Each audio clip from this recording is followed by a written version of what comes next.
Hello everyone, this is Miss Smith, Naomi Smith, and today we are going to learn about allegories. This is part one in a two-part series. The first lesson we are going to learn about connotation and character conflict timeline. So let's go ahead and get started. Before we get started, let's make sure we have all of our materials. Please make sure that you have the handout, the timeline that goes along with what we're doing today. It's a two-page handout. It should be on the lesson plan, so you should be able to check that out. Additionally, later on, there will be a couple more things you will want to have. You'll want to have access to this audio recording, as well as perhaps a PDF document of the lesson that we're going through today, which is on Eudora Welty's short story, A Worn Path. So you can read through this, and we'll read through this later on in the lesson. But for right now, let's go ahead and return back and get started. So this is the beginning of a unit, the beginning of the Odyssey unit, in accordance to the Louisiana Believes website with Learn Zillion. So by the end of this unit, you will understand how great literature reflects life and how in any journey, physical or metaphysical, patience is important for gaining wisdom and experience along the way. So the anchor text in this large unit is the Odyssey, but today we'll be reading a short story.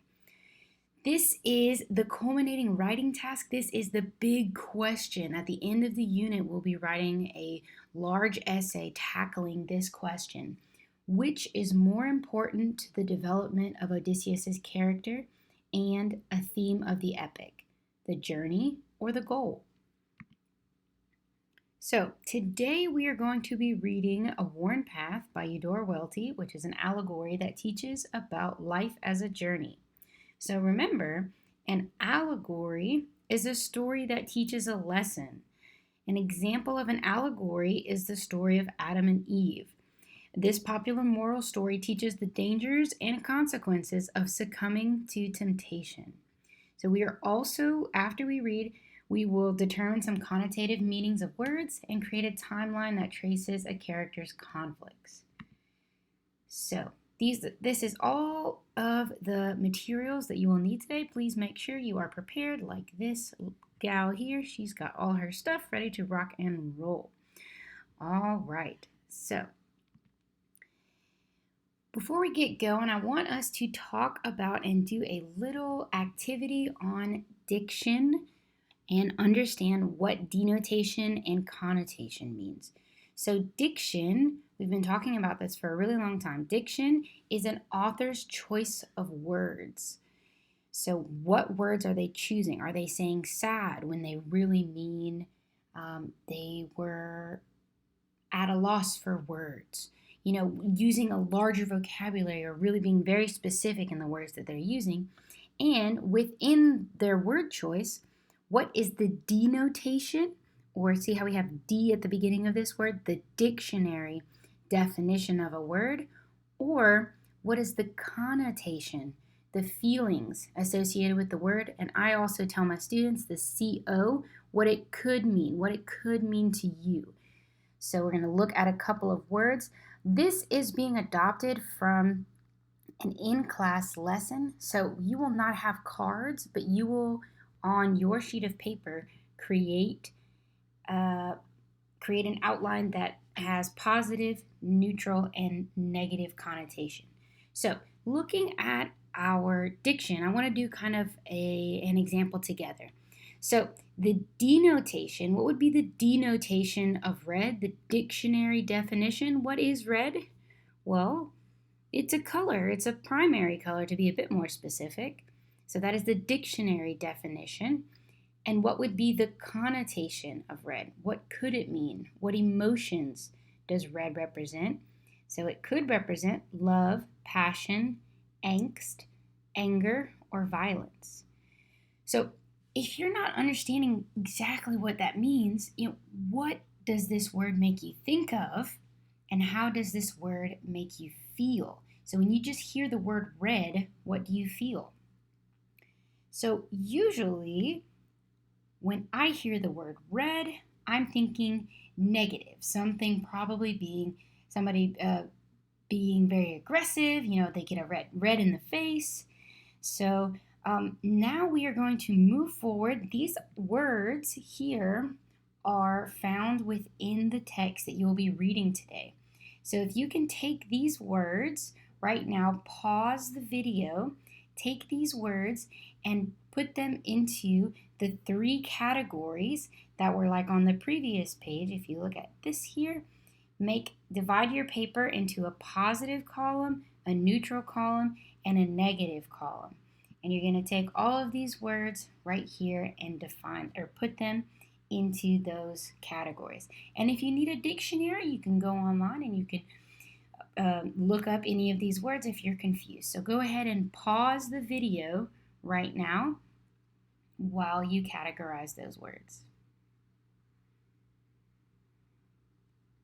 Okay, and now that you've categorized the following words, this is how I categorize the following words. So I categorize the positive words such as bright, lightness, neat and tidy, fiercely, face lighted, fierce, radiation, pearly, cloud, shining, bells were ringing, red and green electric lights, red, green, and silver wrapped presents. Both of these kind of make me think of Christmas right here, right? Perfume, red roses, gold frame. So all of those are words that I get a positive connotation. My feelings surrounding these words are positive. And now here's some neutral words. Some words that I don't necessarily feel positive about, but I also don't feel negative about. So Natchez is a place. I don't have an association with this place, so I'm going to put it in neutral. Straight ahead. It could be just right down the road, straight ahead. I don't know if there's anything positive straight ahead or anything negative straight ahead.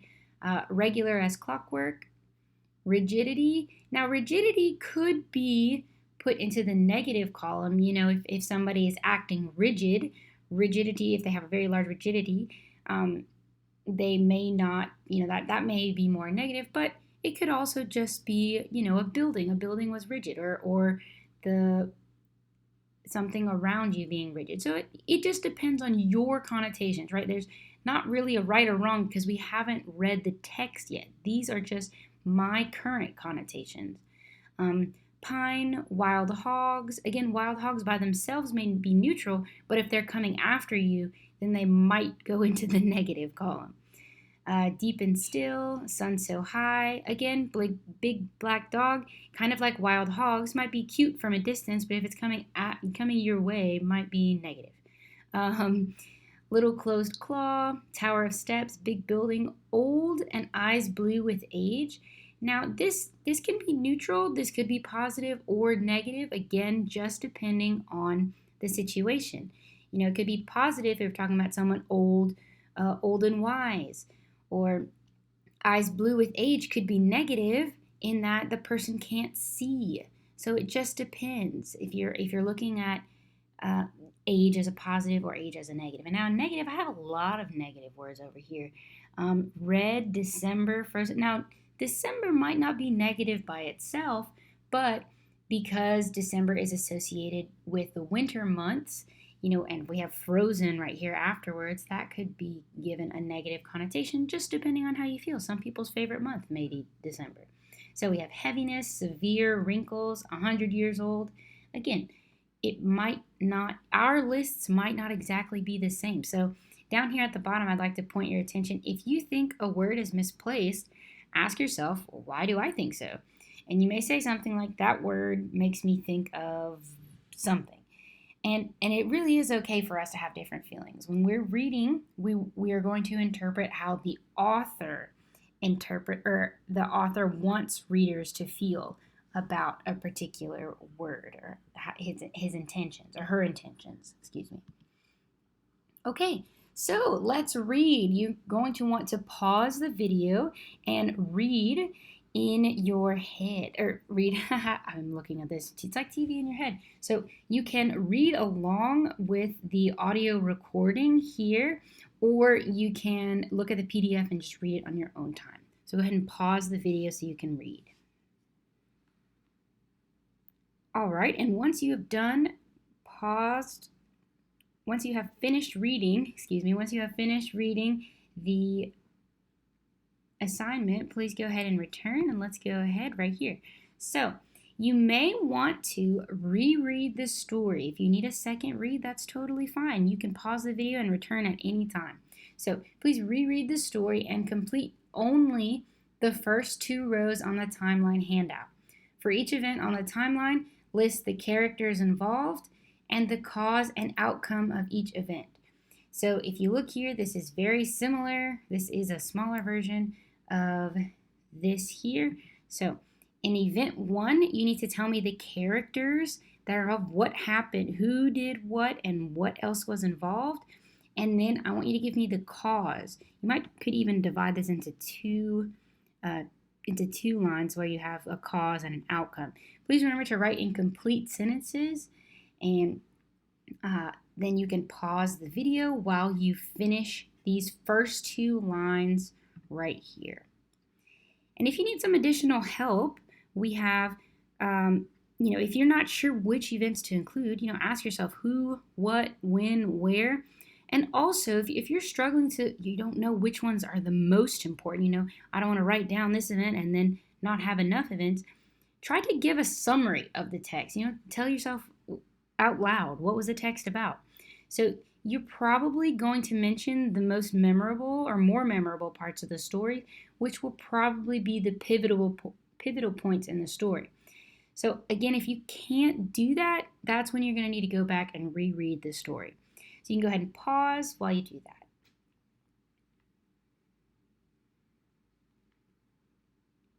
All right, and now returning, here we go.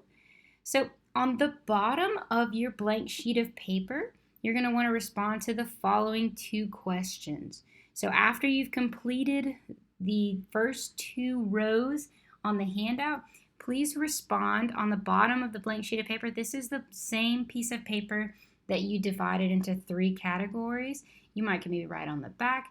Please respond in complete sentences and give specific details to support your answers. So within the sequence of events, when does the action begin to create a problem or a conflict? And the second question, when does the problem become the most urgent? So specific details are going to be, you might even include quotes, and you're going to want to mention the paragraph. You're going to want to go back to that later on. So you can go ahead and pause the video while you answer these 2 questions.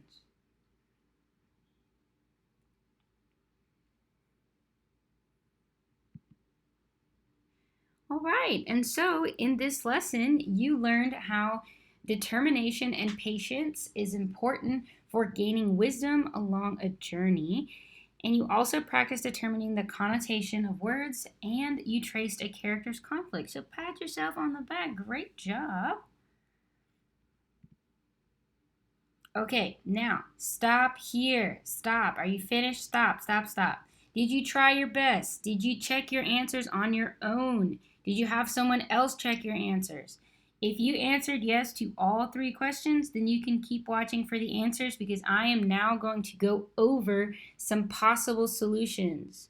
Now remember, in English, there is not only one right answer. There may be several interpretations of the same, of a similar answer. So your answer may not be word for word like mine, but again, please stop if you have not done your very best and try to answer on your own. Okay, so we're going to begin with the first 2 questions. But before we do that, I want to make sure you have a general understanding about the story. So please remember that a worn path, it's a story of life's journey. So we're learning a lesson. An allegory is a story that teaches a lesson through this life's journey, which is what we're going to get to when we start reading the Odyssey and we learn about Odysseus's journey. So you should understand that each obstacle, physical or mental, that Phoenix encounters represents a trial common to life. So additionally, you should understand that it is Phoenix's dogged persistence. She keeps going. That determines both who she is as a character and her ultimate outcome. So this is what you should understand about the story so far. And then the two questions that we had previously were within the sequence of events, when does the action begin to create a problem or conflict? You may assert that Phoenix experiences conflict from the very beginning of the story, even as early as the third paragraph, when she's talking about animals that may get in her way. So this is the very, very beginning of the story. So we already have this initial conflict. Then when does the problem become the most urgent? Okay, you might respond, the encounter with the big black dog that leaves her in a ditch is the most problematic. Because remember, she's an old woman and she's down by herself in the middle of this ditch. Okay, so now let's go ahead on to our timeline. We want to look, remember, these are possible answers. Yours may be slightly different, but again, these are the four main events. So let's go through them. And I'm actually going to give you a bit more information about the cause and outcome for some of these. These are just the answers that the Louisiana Department of Education gives us, but they could be a lot more in depth. You might have some better insights than what's provided here.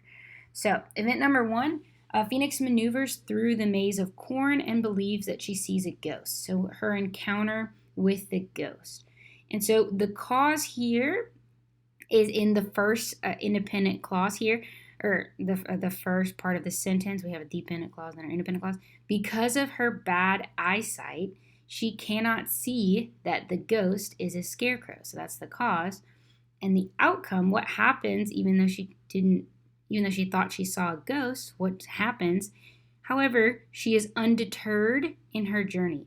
Undeterred here means she's not knocked off track. So she is still going forward.